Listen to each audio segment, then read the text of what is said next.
G'day everyone and welcome to a huge Cox Plate weekend preview. Joined by the one and only Darren Potter. Potts, how are you, mate? I'm well, mate. I'm well, looking forward to it. I've got to admit, I'd prefer it if we were just dealing with 9 races on a Saturday. I don't hate the fact that they have the Friday night meeting, but it does make it a bit of a grind, and it does take away some of the excitement to think, because they're hard races to ignore because they're going to feed into the Cup Week form, so you've really got to do them. You don't have to bet on them, but you've still got to do the form. And it does make it, essentially what we've got is an 18 race card with a bit of a sleep in the middle. Yeah, well, with enough time for them to move the rail out 3 metres and do all that stuff. But in saying that, though, they will be decent betting races. There will be sets for both meetings. So make sure you hop on and you, if you were in the PBL chat room last Saturday, you had a good day because Potts hit the crossbar a couple of times. We were close, but then Johnny Walter hit it out of the ballpark I don't know how many units in front he was. He was a long way in front. I think it was 70 odd. Wow. He was having a good day anyway, and he found Dothraki and Naeli to finish the day off in really good form. Johnny, he's going magnificently. So definitely jump on board. So you'll be there's the 2 sets for both the Moonee Valley meetings that Potts is going to do, and we're going to chip our way and pick the eyes out of it because I don't think I've got enough voice to get through 18 races. Potts, and I don't think you do either. So weather-wise, it's been a bit of an indifferent week down here, hasn't it? Potts has been quite cool and a little bit damp. We've had a little bit of rain, but I think all it means is that it's probably going to stop Marty Simon from putting any water on the track, and it'll just be a nice natural track with a bit of give in it, and it should race as you expect. Yeah, absolutely. The forecast for Friday night and Saturday is perfect. So he's had his dreams come true, Marty. He's had enough rain to not have to water it too much, and perfect conditions there Friday night and Saturday with no real wind to worry about, which is good. I would think Friday night with the rail true, it'll be okay, but you'll need to be a tough horse to lead and win. You're more likely to run a place leading, and the best spots are racing off the rail, stalking the speed. Saturday with the rail going at the 3 metres will be perfect. So make sure you jump on. We're just going to do the Manikato from Friday night, and then we'll launch into some of the races on the Saturday card. But make sure you get on and get the sets because there are some good betting races there, and it will help you for the form going forward in the Cup Week. So make sure you hop on and grab those. But we'll kick off with the William Hill Manikato Stakes over 1,200 metres. What a race this is. Number 1, Buffering, $7.50. Chautauqua, $2.10. $6, Terra Vista. $12, Rebel Dane. $71 for Tiger Tease. $21, Fast and Rocking. $34, Rich Enough. $8 for Candy. $41, Griante. And $13, Alpha Miss. Rich Enough plays a bit of a part in the speed here, doesn't it, Potts? Yeah, the blinker's going on. He's the hardest horse in the race to assess because, it'd be easy just to say, well, he's gone, he's finished. Yeah. But they're persisting with him. The reports from the mounting yard have sort of suggested that he hasn't, while he's been disappointing, he hasn't really been fit. Yep. He got a really good fitness hit out last start, and he turns up here with the blinkers on. So, he's not, I don't want to just put the pen through him. Yep. So I think, yes, he can play a part in the speed battle, and I think he's going to be big odds, and I'd probably want to have him on my side, to be honest. But anyway, he's just a fringe player in the race. Yeah. So it'll be interesting to see whether... I would think he would let Buffering go, given that he's now a roughie. Yeah. And he can be ridden for luck, and he doesn't have to dominate the race anymore, so this is going to be a high tempo 1,200 metre race. That's Buffering's go, so I think they'll run along sort of. Where does that leave the world's best sprinter then? I think he'll probably try and kick up and hold the box seat. Yeah. I think he might be willing to go one pair further back, which is starting to get tricky. They'll be going on a solid enough tempo that the field will probably break up enough for there to be opportunities for horses coming from midfield and further back, but it's always fraught at Moonee Valley. You need to be in a position to make ground on the side of the track. The best place to do that is in the off-the-rails positions. Yeah. It can work out for you well on the fence, but it's in the lap of the gods. Yeah.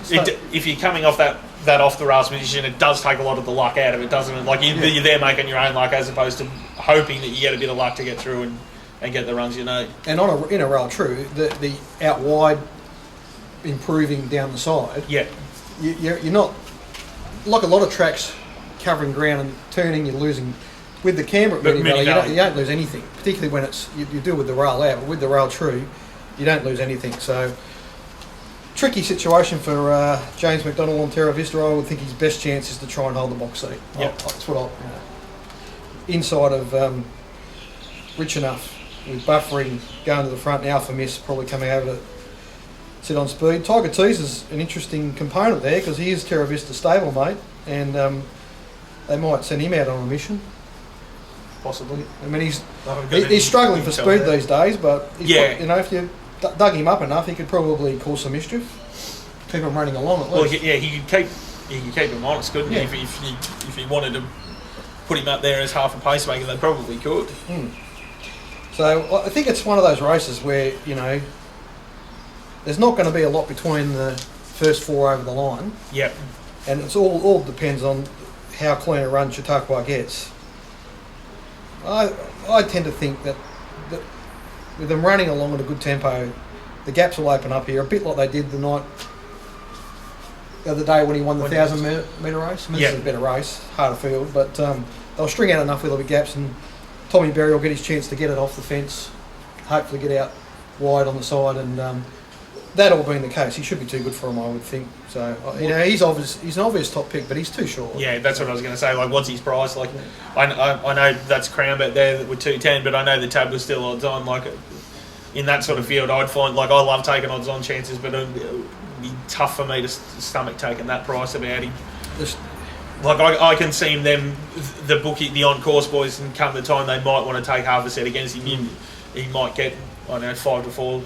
Yeah, I honestly think he's a sort of somewhere between a 6 to 4 and a 7 to 4 chance. Because you've got a horse like Buffering who's up front here and he never gives in. Yeah. He'll keep going. So if things go wrong for you, he's all of a sudden you only got to get a check or held up for a bit of time or whatever. Or a tiring horse coming back, because there could be some of them. There could be some potholes here. Like there's some things that could finish up coming back in your lap. Well, the two candidates for coming back, or the three candidates, are Alpha Miss, Rich Enough, and Tiger Tease. Yeah. Right? So Alpha Miss looked good winning the other day, but she did nothing. Yeah. She just beat a horse that's gone. Yeah. Rich Enough could be gone. He could be coming back, and Tiger Tease could be coming back. So I mean, if that all happens, that makes it really good for Terra Vista. Yeah, because he could be in there inside of the ball and out the way, sliding up on the back of Buffering and peel off his back and run 150 or something and go past him. But if one of those or two of those keep going enough, then he's in trouble. It makes it harder for him. He's going to have to push out.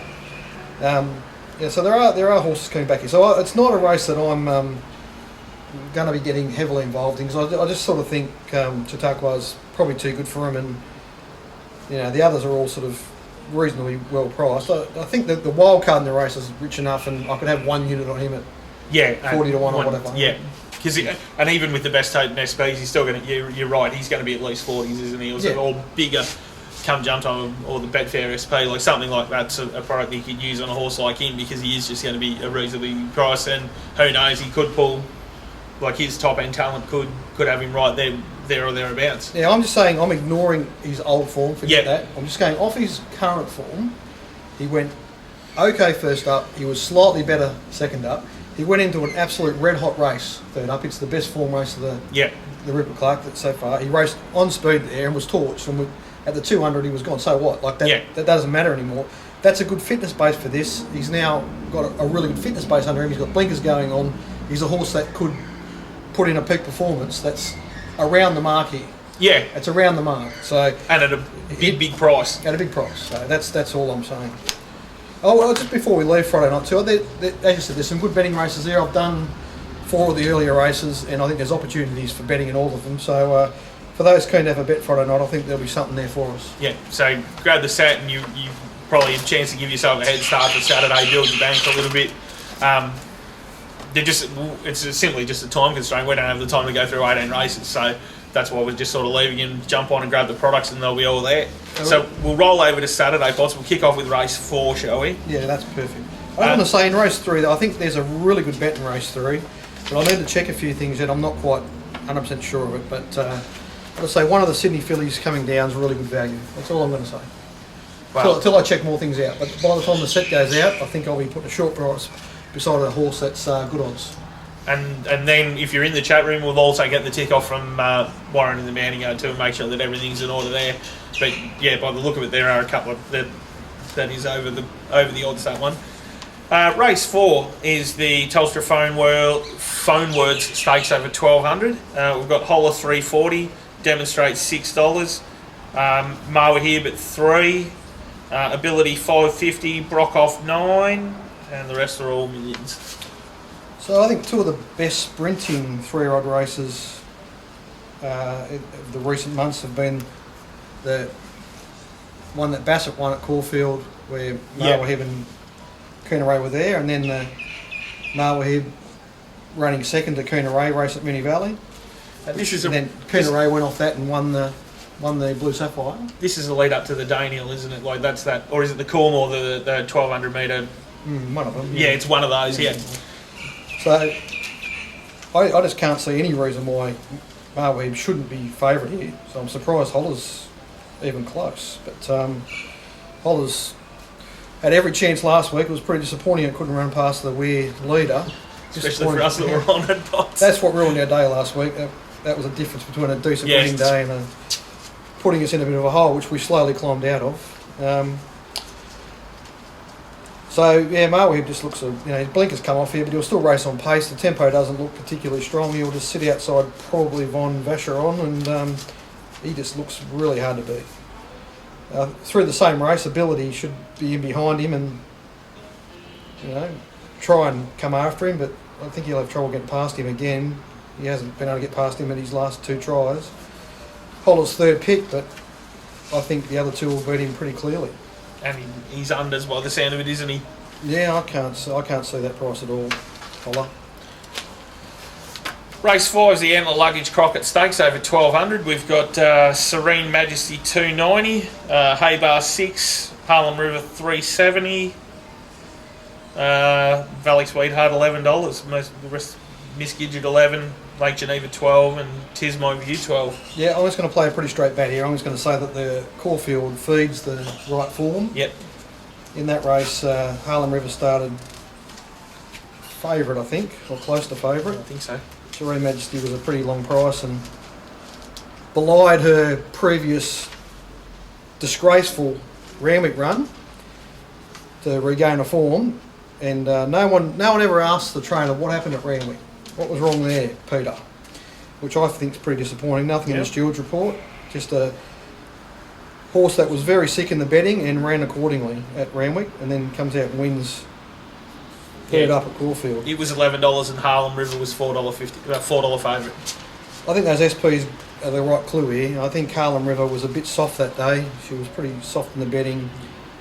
The Mounting Yard reports were indicating she had plenty to come. I think she'll be a lot fitter, and I think she should be favourite. And gets the Gun Moonee Valley jock in Ryan Moore. Yes. So let's hope Ryan's ready to go here.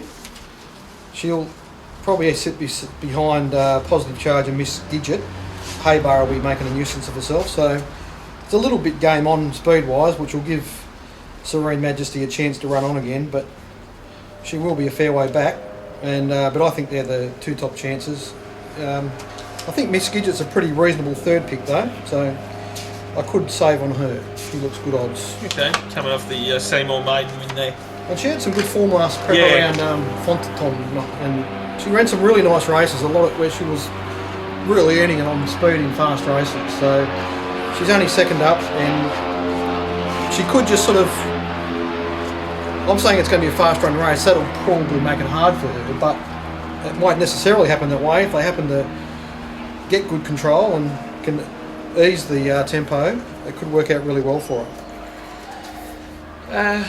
Race 6 is the Melbourne Signage Concept Moonee Valley Gold Cup. This is one of the lead-ups to the Melbourne Cup, and a bit of the usual suspects here, isn't it? We've got Precedence $16, Big Memory $15, Prince of Penzance 3.9, Escato 18, Taiyu 12, $4.20 the United States, $11 Bold Sniper, $5.50 Bondiga, and $6.50 Bohemian Lily.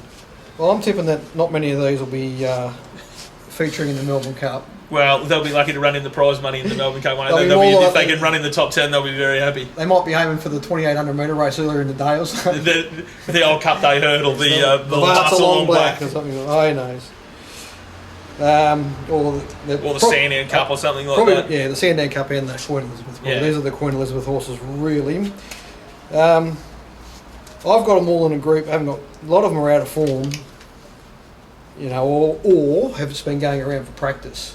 Yeah, there's a number in that boat, and they've got sort of history that says that they can improve when they get to this stage of their prep, but none of them are easy to trust. So I'm talking about all of Tayou, Big Memory, Prince of Penzance, Precedence. They're all just been going around, and there's nothing to like about what they've been doing. So, I can understand why they might end up being targeted, and the stables might have, been keeping up there something with their sleeve. But on face value, I couldn't back any of those horses. So that sort of leaves you with the United States, who hasn't had a great foundation for a 2,500 metre race, but he probably should just be too good for these, really. He's in form. Last start, he was just given no chance. He went out the back in a race where they were going... Fucking Escardo cost me the quaddie that night, so yes, I'm filthy on it. But they didn't give him any hope in that race, did they? It means nothing. His sectionals were fine, so there's nothing wrong with his run. He's in form, and what can you say? Well, one year pods, we might actually get a year where we get a reasonable Moonee Valley Cup and a good Geelong Cup, because it seems to be either one or the other, doesn't it? Yeah. They either want to go to Geelong or they want to run in this race, and it just turns out that this year that they all wanted to run at Geelong and not here, because you're right. I wouldn't be surprised if you saw the Briley winner come out of this race that could win over the Sticks come May. Like, there's some... Yeah, exactly. Like, to me, the second and third picks here are Bohemian Millie and Bondica, and they're well and truly found in the market. So, to me, I could only back the United States. I actually think he's a backable price. Yeah. That looks like a fair enough price to take to me. I mean, it was 6-4 in what was a harder race last start. Yeah, and it was only a 2,000 metre race. But if you can establish in your mind that yes, this horse is going to get the 2,500. Yeah. Then he's a clear top pick, and he's easy to back. And it's a shame about Let's Make a Deal doing a tendon this morning, and I think she'll be heading to the breeding barn now. She's 6 or 7 or something, so. The feel for the Blackstone team have been trying for a while to try and get a runner into the cup, and it looked like they finally had one, and then she breaks down. So it's a tragedy. Yeah. She would have been an absolute moral in that race. The way she's going, like there would have been no betting. But bad luck, Nigel. Just shows what happens when you're dealing with animals. Yeah, that's it. Race 7's the Dilmar Exceptional Tees Vase. This is the Derby lead-up. We've got Shards $12, Sovereign Nation $6.50, Tarzino $3.80. Tally $7.50, Pasadena Girl $4.40, Jamaica $4.60. Really interesting race. I've got to say, Juffy, when I did this race, then I went to the market and I expected to see Tarzino really short, like 2-1. Okay. Because not so much that I thought not that I marked in that price. It's just what you thought the market was. Yeah, I thought there's been a lot of media around his running the Caulfield Guineas. Yeah. It just seemed like he was going to be a very high-profile horse in this race. Everyone would want to be on, but they're betting a pretty fair price. So I'm going to have to really think about this race, because at the sort of price that he is, I'd want to have him on my side. I think he's got to be one of the top picks in the race, and the price looks okay. So and he did have no luck last time. So I think the map's interesting here. So you got Kentucky Flyer probably poking up the inside. Who knows what Shards will do after just doing nothing in the Caulfield Guineas, and it could be part of the speed. Jamaica will come across and race on pace, and the outside gate is Tally, who spent a bit of time getting to the front at Kyneton, sort of travelled 5 and 6 wide for the first 500 metres of the race, and eventually went onto the front and kept going like a steam train. Tally. So I'd say you'll probably come across and either race outside the lead or lead. So I'm just taking Jamaica and Pasadena Girl on face value. I just don't know. I feel like I don't know. I felt going into the 1,000 guineas that Peter Medi probably would have preferred if he was fourth up there, and that's the way she ran. So now she's fourth up, but she's up to 2,400, up to 2,040. So I'm just not convinced about her. So I'm going to sort of reluctantly let her go, and just say that at the moment Jamaica seems to have it covered. Yeah, she's beat her home a couple of times now, and Jamaica just looks like she's racing better to me than Pasadena Girl, who seems to be. I mean, Huey wanted to take responsibility, say rode her bad, but she was a bit lacklustre. I don't know. I'm not sure. I'm not quite sure about that, but there's probably not a lot between Jamaica and Pasadena Girl. Yeah, it's sort of lucky running sort of stuff, isn't it? And then Mar Yard is going probably better than what the Moonee Yard is as well. So, so I'm sort of thinking Tarzino might be able to outstay them. So I think I've got to have him in front of them. And then the other horse I'm giving a real chance to, I'm a bit disappointed the market's found it in single figures. I was hoping they might put a big price up, but not to be. Tally was unbelievable at Kyneton. He ran faster last sectionals after working very hard throughout the race than Mahuta did.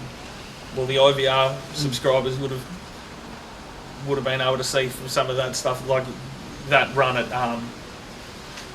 Kyneton was unbelievable, wasn't it? It was huge. Yeah, there was 3 1850s on the day, and he clearly ran the quickest time in the quickest late sectionals, and the margins were 7 lengths back to second and 36 lengths back to last, and they were big all the way through. I mean, they weren't much good, the horses he was beating, but you destroyed them though. It's a big win to want to come to town off, and he'll get up front here, and I reckon he'll give them something to catch. So I'm probably going to end up backing Tally and Tarzino, and I'll have to think more about the fillies because I'm not quite sure. Sovereign Nation was a horse that I thought had a good chance in the Caulfield Guineas, and he ran well. He ran okay. He ran a fair race, but he's still in his first prep, so he's probably, he hasn't got much left in the tank, I wouldn't think.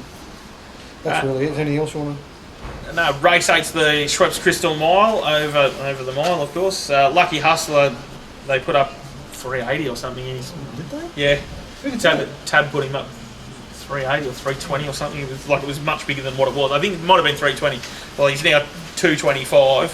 Amavar Show 11, Bow Creek 6, Turn Me Loose 480. Well, I only did this race shortly before we started doing this video, Juppy, and when I did it, I straight away went and took some 240. So that's what I think. The only way this horse can lose this race is if A, he's flat off the booming 2-rack win, and the two booming wins, but he's trained by Darren Weir, and as we saw with Straight Up Star last week. Yeah, like you get 10 runs out of a prep with DK Weir, it's like... Just don't worry about it. I mean, Straight Up Star was marginally flat last week, but still won. The tempo's on here, it's a pressure race, it just sets up perfectly for Lucky Hustler. G-Boss will get him off the fence whenever he wants, and he'll chime in, he'll just round him up and win. Like, he's an odds-on chance as far as I'm concerned. Yeah. So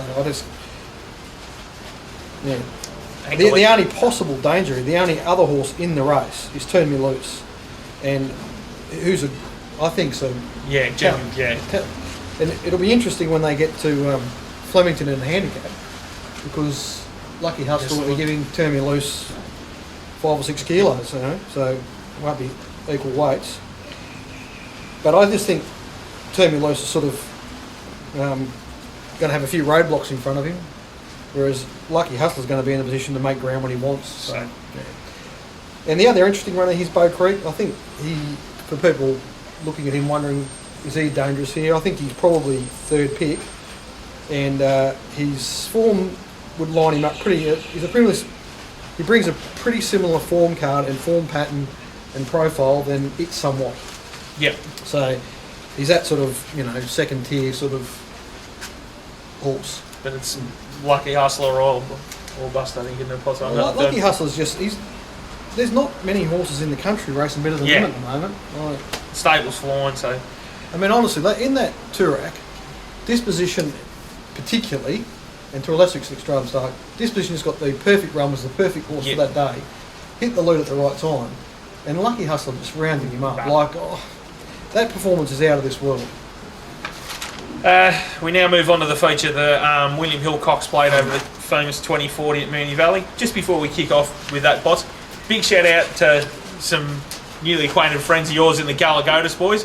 Absolutely brilliant what they're doing. There's an auction going on eBay at the moment to be part of the ownership group for Cox Plate Day. You don't get the prize money, but you get the full owner's experience. So that's you get in, come into the saddling enclosure, you get to listen to giving the jockeys, talk to the jockey, everything that's part of the day. You're a chance to be able to bid on that, and that's to raise money for to help Joey, who's Michael Lynch from the Age. He's the racing and football rider at the Age. His son's 23 and he's got lymphoma. He's been battling with it since he was 16. They've almost run out of options. There's one more option, which is to fly to America for an experimental treatment. But the only problem with that is there's no insurance for it, so they need $600,000. So if you do have a winning day, maybe throw some money towards fight for Joey. But well done to the Galagotis boys for doing that. That's a brilliant effort by them. Yeah, absolutely. Well done, boys. I think you'd have a lot of fun there in the mounting yard. And pretty high profile. The only worry about that would be, Potts, is if that Mourinho did win the race, whether you're about a 6-4 chance to survive. That'd be vast. So there's an experience of a lifetime that you can't really buy. So if you haven't got a few extra dollars, jump onto eBay and have a look for that. That'd be brilliant. The market for the Cox Plate is Criterion 650, Faulkner 15, Happy Trails 21, Hartnell 17, Mourinho 26, 21 the Queener, 34 Pornichet, $9 A-Rod, 21 Complacent, 21 Gallo Shop, 750 Kermadec, 13 Preferment, 5 Highland Reel, 650 Winks. Potts is my $10 each way Winks. If I finally got one ticket in the Cox Plate that might actually be not worth tearing up. What price, Chuck? I got $10 each way as Criterion was crossing the line. Oh, there you go. Well done. So you've taken $10 Winks, is that what you're saying? No, I've taken $10 Highland Reel each way. Oh, right, $10 Highland Reel. Yeah, right, as Criterion was crossing the line because I thought his international form was at least as good, if not better. Yeah, okay. That's a worthwhile ticket. The market's telling you that. As we said last week, Juppy, you've got a bit of a handle on these imports. I have my own method of assessing them. Yep. And then to confirm what my thoughts are, I get some stuff off Vince. Yep. To sort of, which last week he was had a stronger push for the Japanese. Yep. I didn't have a negative on them. I just thought the race didn't suit them. Yeah. So the truth was somewhere in the middle. Yeah. Like Vince was right. Like Fame Game obviously had very strong form. Yeah. But the race didn't. Well, in the end, the ride didn't suit him, did it? It was really the ride. Well, to be fair to them, they came out and said it's up to them. If they want to use the $3 million race as a barrier trial, go for your life. But they did sort of say that, and then the stewards hit them with a wet lettuce by saying, well, we expect you to ride them like that. Good luck enforcing that in the Melbourne Cup. It was just retarded. But you're right, that's up to them. Like, it'd be no difference in going around, work and go up between races. But he was never going to be in the right spot, was he? I suppose it's hindsight. But he gave up the spot directly behind Trip to Paris to Iraqi.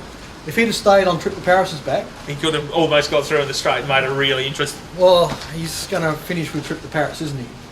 Who was an enormous run too. So, he performed better than what I thought he could. Anyway, that's done and dusted. So anyway, I've still got to get that information from Vince before I make a final assessment on these imports. My ranking of them is Highland Reel's the one with a chance. A-Rod's some hope. Gallo Chop, I think, is a fringe dweller here at best. I suppose that's the market. My problem with Highland Reel is he looks to me to be a really highly strung horse in the runs I've seen. Yeah, he can be. So I would think the mounting yard experience at Moonee Valley mightn't be ideal for him. And the win he's coming off, he led all the way. He's not going to lead all the way here. No. But well, he could. That's the other thing, because everyone not everyone, but like the people who've been paying close attention this preparation know that the cleaner doesn't necessarily have to lead here. Or he'll be up near the pace, but he hasn't been running those real gutbuster sectionals, has he? Well, I think the interesting... we'll come back to Highland Reel. So the map here is intriguing, because the cleaner's drawn two. Yep. Okay, he doesn't always jump cleanly. That quick. Yeah. And the first turn comes up quickly here, and there are several other on-pace runners, and it's not beyond the realms that he could get crossed. Yeah. So often with the cleaner, it's a fairly small field or whatever. Yeah. And the other jockeys are just looking for him. Yeah, and then letting him. Happy to let him go. It's a different pressure situation here, isn't it? It's like, this is game on. This is the $3 million race. So both Highland Reel and A-Rod, from what I've seen, they jump out of the barriers. Yeah. And I think they're in the first 100 metres of this race. Yep. They're faster horses than the cleaner is. So the whole dynamic of this race could be completely changed if they're in front and he's sitting behind them. It'd just be intriguing. And then you've got Moonee coming over from a wide gate and Pornichet also drawn wide, trying to find a spot. So no matter what happens, I think it's going to be game on. I think it's going to be a high pressure race. I mean, like I said, Highland Reel seems to me like a highly strung horse that, like, he was covered in sweat in that race. He won it in the States. At Chicago, at Arlington. And the other thing with that is that's probably one of the few tracks in the world outside Chester that would be tighter than what Moonee Valley is. Yeah, right. That track there at Arlington is a tight turf track. So now, I don't know who the horses were behind him, but geez, he gapped them.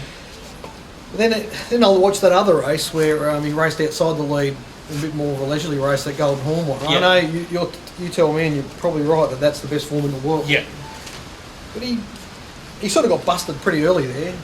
Like, so to me, you can't rule them out, A-Rod and Highland Reel, but I'm not. To me, they're running into some locals that are in amazing form. It's not like last year. Adelaide only had to really beat Faulkner to win the race. Yeah. You know what I mean? Like, it wasn't. There's a bit more guts to this. Yeah, I think there's more substance this year than there was last. Even though last year was okay, there was a lot of horses that were going to run well, but weren't really good enough to win. Yep. Whereas this year, there's horses here that have really got something to offer. That, to me, almost they could be just too good for the imports. Yep. They might not be, but they could be. Yep. So it's really interesting. It's a pattern this spring, though, isn't it? With the majors, like last week and this week, and I'm sure the cup will be the same.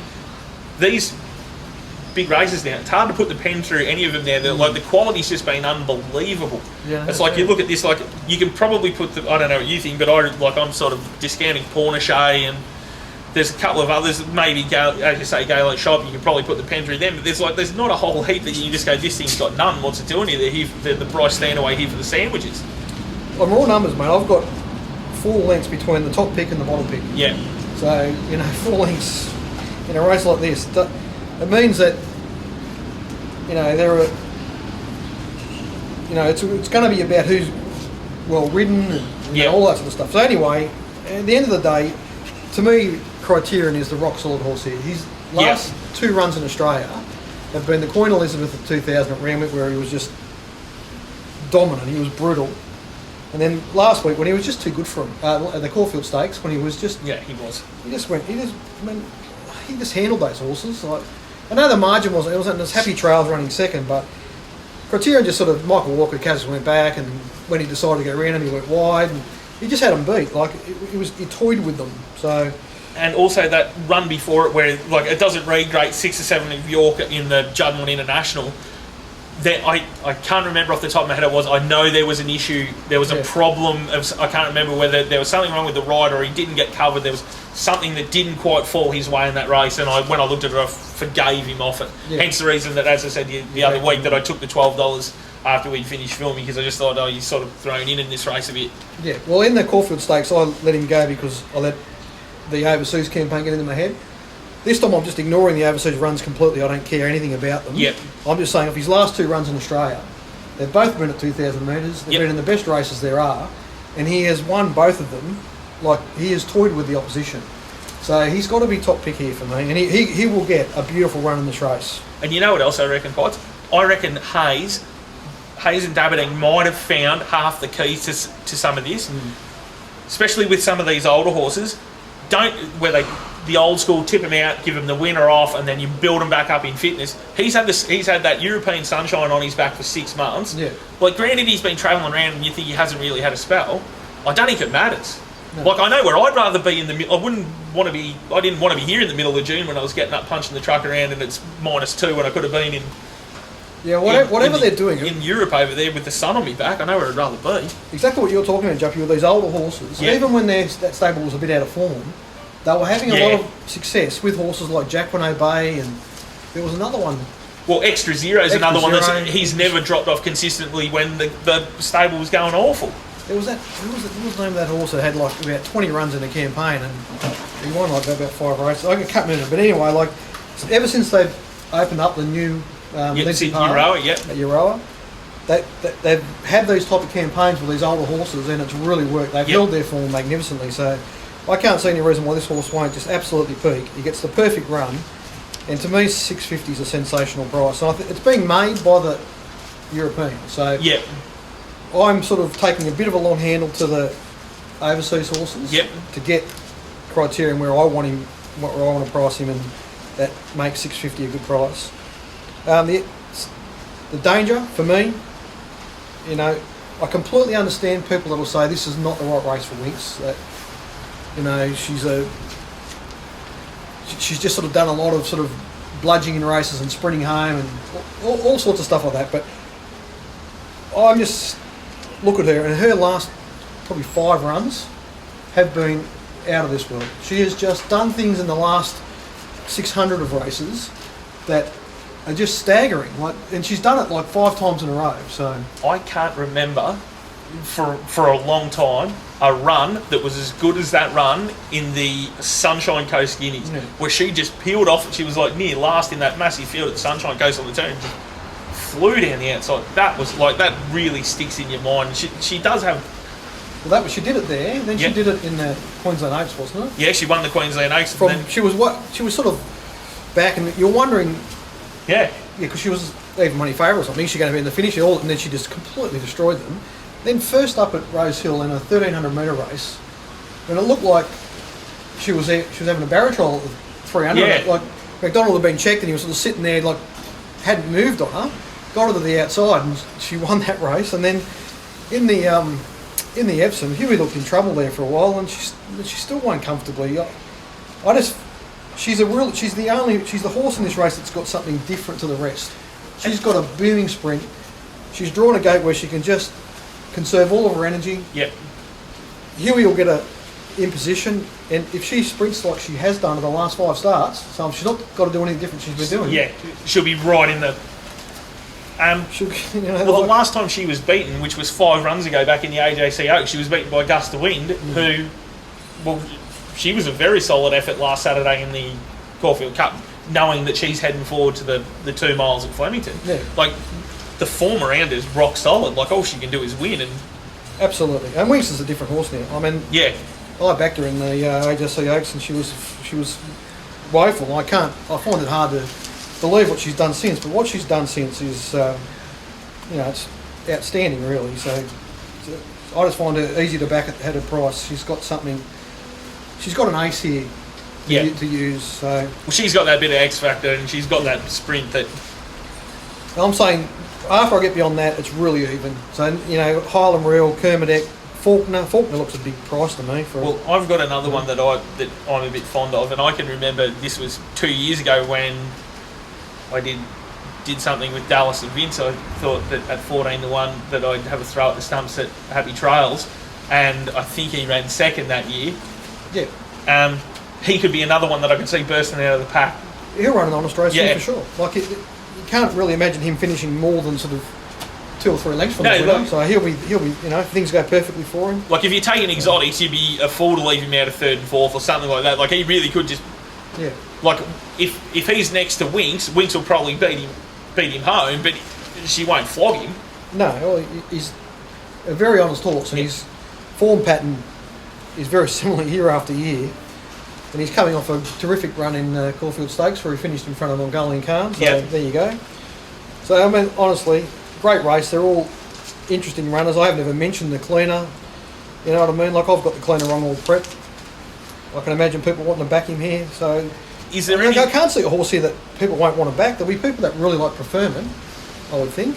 Is there any that you can just put the pen through here, Potts? Like, could you entertain like a Pornichet or a Complacent or? Not with my money, but Yeah. I can. You can't say they're no chance. Okay. You know, so I'm saying the weak links here. Well, I don't even say it now. Like, Galo Chop, Pornichet, maybe the Galligator's horse. Don't want to, you know.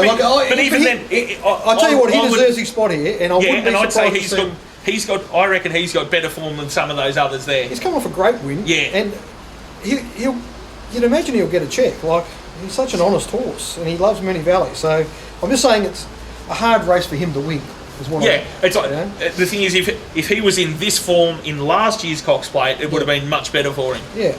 I mean, what an obvious thing to say. It's a hard race. It's a Cox Plate. It's a Cox Plate. But you know what I mean? Like, it's just, I can't sort of imagine him winning it. But, you know, as always, outstanding race, and I'm really looking forward to it. And I'm looking forward to getting those figures from Vince to see where he's got these imports. Oh, look, one of the things I did was went and lined them all up against Adelaide. Galo Chop's actually seen Adelaide before, and I would say he's at least 4 or 5 lengths inferior to Adelaide. That's what I would have said, 5 lengths, yeah. I would think A-Rod's probably 3 lengths inferior to Adelaide, and A-Rod's got to get 2,000 metres. He's really a miler. Yeah. And Highland Real's probably only 2 lengths off Adelaide, thereabouts. But my concern with him, as I said, is he just appears to be a really highly strung horse. And I just don't know how the race map here and the pre-race is going to work for him. Well, that's where the chat room will come into its own there, and when we get the info through from Warren, it'll be in the yard. So great race. And they've done it to me again, Pots. 6:20, race 10. It's my dinner time, but we've got Atlanta Stream 750, Girl Guide 13, Correlation Shalan 950, Precious Gem 9. Manager S9, Ballet Suite 550, Zazali 9, Ascadelia 4. Oh, and the Mick Kent 60 to 1 shot, which will probably wind up winning the race because that's normally what happens to Mick Kent. Holy cow. She's just gone. They all just look out of form here to me, most of these. It's hard to sort of... They're coming through really shitty races. So the one that's not is Coronation Shalon. Like, she was... Adults alerted us last week that there was really strong money for this. Thank you, Lee. You saved me there, mate. In a really good race. In a race with Under the Louvre and Vashka and Worthy Cause. And she was up on speed and she just kept battling on there. It's a career best run for her. She's always just struggled to get the mile, but this looks like a soft mile. She'll get up. To me, she's a good 10 to... There's $11 around. I'm not sure what price you read out there, Juppy, but... $9.50. Well, whatever. In that sort of range. Yeah, if it's at $9.50, $10, $11, like that sort of range, like it probably will be by the time the percentages come down on the day. I think she's a fair bet at that price because she'll run a good race. She's just coming off a really... She's third up, on the back up. But no hundreds and 20s to the place? No. Oh. No, none of that this week. I mean, I think in the chat room, various members of our chat room... I took a hundreds to win and 17s to place. Yeah, there was between $17 and $32 to place. Yep. And all of them backed at the place. It was really good. It was good to see because we were on the winner at $8.50 and if you can back the winner at $8.50 and the place getter at 20 to 1, that's pretty good. And I think. And after missing Dawny Perfect, it saved me from looking for a rickety stool and a length of rope too. And between our top 3 selections and Doltz's roughly, there was the first 4, which paid a big dividend. Anyway, so I could have something on her. I really liked Ballet Suite at Randwick last start, and it was an inglorious effort. And there's a lot of information in the steward's report about slow recovery rates and coughing and all this sort of business. So I guess we just ignore that run and say she's got a good chance here. And she gets the J collared off, D Oliver on. Yeah. Which would be a tick, I would have thought. Definitely. Yeah, if you can just put that Randwick disaster out of your head, she's right in this race. She's fit well enough found, and I'd say Atlanta's Dream's just been ticking over waiting for a mile race, and here it is, so have to throw Atlanta's Dream in there. But it's an inglorious way to win the card, it isn't is, mate. Like, I could do without this, to be honest. I could have done without the 10th race last week, and we managed to turn what could have been a winning day into a small losing one by betting in it, which we probably shouldn't have done. Anyway, not to worry. We had a massive day in Sydney, so everyone was celebrating by that stage. It was good. And that's the thing with getting, like, if you're in the chat room, you're diversifying your risk, because I couldn't tell you the last time both of them had strip outs. I can't remember the last time Melbourne and Sydney both went no good. It just very rarely happens. So make sure you jump on and get the $99 gets you Melbourne and Sydney and into the chat room. I'll be there. I'll be live at Alexandra Picnics, doing my best up there. Potts will be working away. Dolts will be on course. Warren Huntley will be in the mounting yard. The boys will be in the yard in Sydney and monitoring what's happening in the ring up there. It's just going to be a huge betting day. We do get some outstanding info from the yard. Yeah. And things like Dolts just drops those little gems in, saying, for God's sakes, would someone take that 100 to 1 at Bet365? And most of us couldn't get access to it, but some did. So there's some of us who can still work around. We're all no good though, Potts. That's the thing, you can still get on there. And also, one other thing, we'll be back next week for the big Derby Day preview. And then there'll be a couple of fresh faces coming to join Potts and I on the Sunday after we get the final field, and we're just going to, it'll be a half an hour, 40-minute preview of just the Cup. We'll go through runner by runner, discuss each runner's chance, and the guys that I've managed to round up are all pros and all make money out of the game, which is what you expect when you come to puntershow.com. So we're really looking forward to that, but also we're really looking forward to Friday night and Saturday, Pods. It should be great. Hopefully the weather gods smile on us. We get a reasonably warm, mild day. A little bit less wind than what we've got today would be nice. And they run straight for us because it looks just a cracking. They're two great betting cards. It's a smorgasbord, Juppy. Let's do it. I just hope I've got enough fortitude to get through it. All right, Potts. I'll see you next week, and hopefully we all have a winning weekend. And we'll be back this time next week to. I'll be frothing at the mouth, ready for Derby Day. Good luck, everyone. We'll see you in the chat room.